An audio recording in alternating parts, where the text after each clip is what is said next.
So our kind of view around business model is where it's been very successful for the insurance industry in general in the past is models that are based on relationships. That's fundamental to how we operate, and it's very important that we retain that thread. But there's no doubt a technological approach and the use of data and going about things in that way is very, very important. And I think for us, it's neither one nor the other. It's combining the relationship side of it, being able to partner, being able to do business with other entities and each specializing and getting the best out of each other, but being able to leverage what technology can do. So that kind of relationship tech combination is where we see the future, and those are the kind of businesses we think are going to be successful down the line. So a great place to start is an event like this, I must say, and the ISA has put on a great show here. The speakers this morning have been fantastic.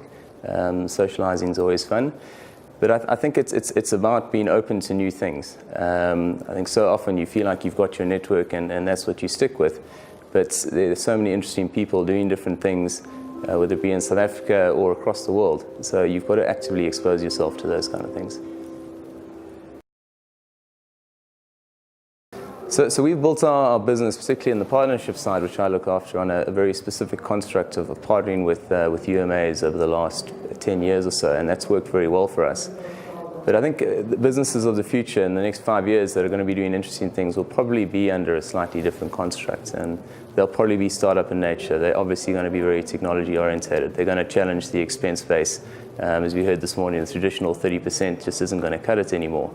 And those are the kind of opportunities we are starting to look for. And so our intent over the next period is to create an environment whereby people can come, test, iterate, improve on a much more kind of lean, minimal viable products approach, as opposed to having to put together this big business plan that requires funding just to get it out the door.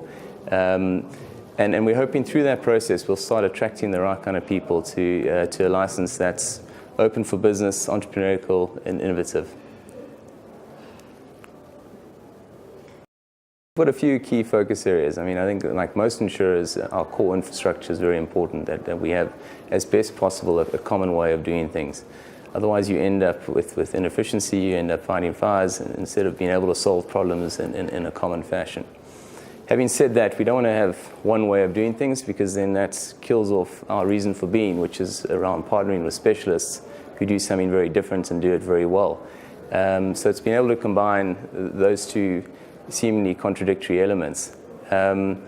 Secondly, on the data analytics side, it's very important for us that we really start leveraging the great data we do have to ultimately make better decisions and provide better product for the client. So that's the kind of journey we're on at the moment.